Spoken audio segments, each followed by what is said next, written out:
আসসালামু আলাইকুম। আমি কল্পনা বৃষ্টি, মম কল্পনা কিচেনে আপনাদের স্বাগত। আশা করি আল্লাহর অশেষ মেহেরবানিতে আপনারা সবাই অনেক ভালো আছেন। আলহামদুলিল্লাহ, আমিও আপনাদের দোয়া এবং আল্লাহর অশেষ কৃপায় অনেক ভালো আছি। দেশ থেকে এবং দেশের বাইরে থেকে যারাই এই ভিডিওটি দেখছেন সবাইকে আন্তরিক শুভেচ্ছা এবং ভালোবাসা।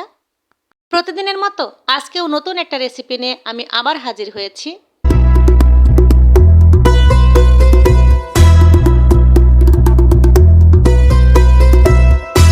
থাম্বনেল দেখেই অবশ্য বুঝতে পেরেছেন আজকে রেসিপিটা কি হতে যাচ্ছে। হ্যাঁ বন্ধুরা, আজকে দারুণ একটা রেসিপি হতে যাচ্ছে। তার প্রস্তুত প্রণালীগুলো আমি একে একে আপনাদেরকে দেখিয়ে দিই। তার আগে রেসিপিটার নামটা বলেই দিই। আজকের রেসিপিটা হচ্ছে জর্দা পোলাও। একেবারে ঝরঝরে, ইয়ামি এবং খুব টেস্টি।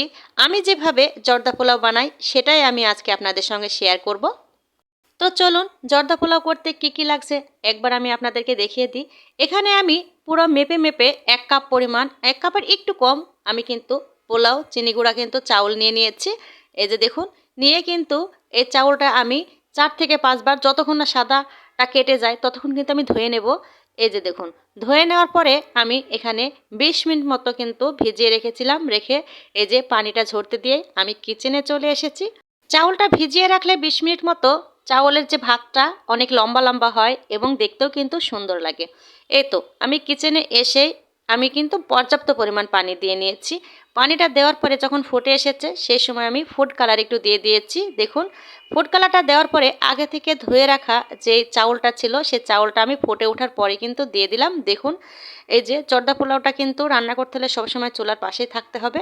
এই যে এইভাবে আমি গরম পানির ভেতর কিন্তু চাউলটা দিলে দানা পেকে আসে, তাই একটু পরে পরেই কিন্তু নাড়া দিতে হবে। এই যে দেখুন, আমার কিন্তু অলরেডি ভাতটা কিন্তু হয়ে এসেছে। এই যে আমি যতক্ষণ পর্যন্ত ফোটাবো, যে মানে 70% অলরেডি কিন্তু চাউলটা সেদ্ধ হতে হবে, আর 30% যেটা শক্ত থাকবে সেটা আমি এই যে এভাবে রান্না করতে করতে কিন্তু সেদ্ধ হয়ে যাবে। এবার আমি আলাদা একটা প্যান নিয়ে নিয়েছি। নিয়ে আমি যে চাউলটা নিয়েছি ঠিক সেই চাউলের সমপরিমাণ কিন্তু আমি চিনি দিয়ে নিয়েছি। চিনিটা দেওয়ার পরে যে গ্লাসে চিনি দিয়েছি ঠিক সেই পরিমাণের অর্ধেকটা পরিমাণ আমি কিন্তু পানি দিয়ে নিয়েছি। কিন্তু এখানে সব মাপের কিন্তু খেয়াল রাখতে হবে। এ পর্যায়ে দিয়ে দিয়েছি 1 কাপ কমলার রস। আবার দিয়ে দিয়েছি আরও একটা কমলা ছোট ছোট করে টুকরো করে নিয়েছি, সেই টুকরোগুলো। তারপরে দিয়ে দিয়েছি কমলার এই যে খোসা ছোট ছোট করে কেটে নিয়েছি, এতে ফ্লেভারটা খুব ভালো আসে। তারপরে দিয়ে দিলাম একটা তেজপাতা 2 টুকরো করে নিয়েছি। তারপরে দিয়ে দিয়েছি 2টা দারচিনি এবং 2টা এলাচের ফল। এরপরে ফ্লেভারটা অনেক ভালো আসবে। তারপরে এই যে দিয়ে দিলাম ভরপুর 2 চামচ আমি ঘি। এখানে জিজ্ঞেস করতে পারেন কমলার রস আর ঘি না দিলে কি হবে না? কোনো সমস্যা নেই, কিন্তু জর্দা পোলাও টেস্টটা তো আবার আনতে হবে এবং শাহি যে ভাবটা আছে সে ভাবটাও তো থাকতে হবে, তাই ঘি আর কমলার রস অবশ্যই ব্যবহার করতে হবে। এরপরেও বলতে পারেন ঘি ছাড়া কি তেল দিয়ে হবে না? অবশ্যই হবে, কিন্তু আসলেই ঘিতে যে একটা শাহি ভাব থাকে সেটা অবশ্যই খুব ভালো লাগে, তেলে কিন্তু সেই শাহি ভাবটা পাবেন না। এবার চিনির শিরাটা একটু ফুটে উঠলেই কিন্তু আমি দিয়ে দেব আগে থেকে সেদ্ধ করা যেই পোলাও চাউলের যে ভাতটা, সে ভাতটা আমি একে একে সুন্দরভাবে আস্তে আস্তে করে আমি দিয়ে দেব। এই যে দেখুন, সম্পূর্ণ ভাতগুলোই দিয়ে আমি ভালোভাবে এই যে চিনির শিরার সাথে কিন্তু মিশিয়ে দেব। প্রতিটা ভাতের সঙ্গে যেন শিরাটা মিশে, ঠিক সেভাবেই কিন্তু নাড়াচাড়া করে দেব। এই যে দেখুন, এ পর্যায়ে একটু মিষ্টিটা আপনারা চেক করে নেবেন, যে এর চেয়ে বেশি যদি লাগে আপনারা অবশ্যই দিয়ে নিতে পারেন। আমার এটাই এনাফ।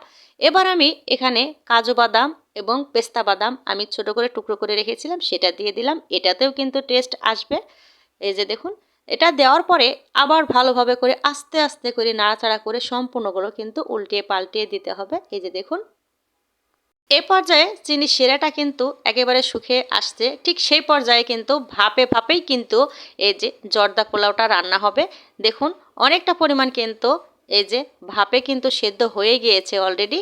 এবার আমি এ পর্যায়ে এসে এই যে দিয়ে দেব এই যে কিশমিশ কিছু। কিশমিশটা দিতেও পারেন নাও পারেন, আমার একটু দিতে ভালো লাগে, এর ভেতর খেতে খুব মজা লাগে তাই দিয়ে দিলাম। আর যদি পারেন আলু বোখারা অল্প অল্প করে চিকন চিকন করে কেটে দিতে পারেন, সেতে আরও মজা লাগবে কিন্তু। এবার আবার একটু সুন্দরভাবে নাড়াচাড়া করে এবার আমি কিন্তু আরও কিছুক্ষণ সময় কিন্তু দমে রেখে দেব। পোলাওটা অলরেডি হয়ে এসেছে, তাই নাড়াচাড়া আর না করাটাই ভালো। ঠিক এভাবে আমি চাপা দিয়ে কিন্তু কিছুক্ষণ রেখে দিলেই এই যে হয়ে যাবে আমার জর্দা পোলাও। লাস্টের দিকে এই যে সামান্য পরিমাণ কিন্তু ঘি ওপর দিয়ে ছিটিয়ে দিলে যে একটা ফ্লেভারটা আরও সুন্দর আসবে, আরও ভালোভাবে কিন্তু ফ্লেভারটা। এই যে দেখুন আমি ঢাকনাটা খুলে ফ্লেভারটা খুব সুন্দর আমার নাকে এসেছে ঘিয়ের। এই যে এ পর্যায়ে কিন্তু হয়ে এসেছে, একটু ঠান্ডা হলে একবারে ঝরঝরে হয়ে যাবে। এই যে দেখুন কত সুন্দর একেবারে ঝরঝরে। এই যে দেখুন একেবারে ঝরঝরে হয়েছে জর্দা পোলাওটা। দেখুন একটার সঙ্গে একটা কিন্তু গায়ে কখনোই লাগছে না, এত ঝরঝরে হয়েছে। এই যে একটু রেখে দিলেই কিন্তু ঝরঝরেটা হয়ে যায়। এই যে কালারটাও কিন্তু মাশাল্লাহ যেটা চেয়েছিলাম ঠিক তেমনটাই হয়েছিল। মনে হচ্ছিল একটু কম হবে, তারপরে দেখছি না, সুন্দর একেবারে পারফেক্ট একটা কালার হয়েছে। এই যে দেখুন এ পর্যায়ে এসে এই যে ছোট ছোট বেবি সুইট, এই বেবি সুইট না হলে কিন্তু জর্দা পোলার কিন্তু সৌন্দর্যটাই পাওয়া যায় না। তাই এই যে ছোট ছোট বেবি সুইট আমি কিন্তু দিয়ে দিচ্ছি। এগুলো যে কোনো মিষ্টির দোকানে গেলে বললেই দিয়ে দেবে যে জর্দার যে মিষ্টিগুলো আছে এগুলো দিয়ে দেন, ইনশাল্লাহ পেয়ে যাবেন। এই যে এভাবে আমি একে একে সুন্দরভাবে সাজিয়ে দিয়ে ওপরে কিন্তু আমি আবার একটু কাজু বাদাম, তারপরে পেস্তা বাদাম আর কাঠবাদাম দিয়ে একটু সাজিয়ে নিচ্ছি। দেখুন নতুন ভাই ও বোনেরা, দারুণ একটা রেসিপি আমি বানিয়ে আপনাদেরকে দেখালাম। এইভাবে স্টেপ বাই স্টেপ ফলো করে অবশ্যই আপনারা জর্দা পোলাওটা বানানোর চেষ্টা করবেন, দেখবেন একেবারে পারফেক্ট একটা ঝরঝরে জর্দা পোলাও হয়েছে। এই তো হয়ে গেল আমার সেই কাঙ্ক্ষিত ঝরঝরে জর্দা পোলাও। সব শেষে ওপরে একটু মাওয়া ছিটিয়ে দেবেন, দেখতে আরও অসাধারণ লাগবে। এই তো দেখুন কত সুন্দর ঝরঝরে একেবারে সুন্দর একটা কিন্তু জর্দা পোলাও হয়েছে। এভাবেই আপনারা ফলো করে কিন্তু বানিয়ে নিতে পারেন।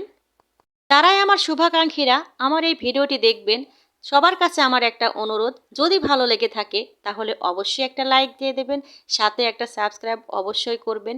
কেননা আপনাদের সাপোর্ট আমার খুবই গুরুত্বপূর্ণ।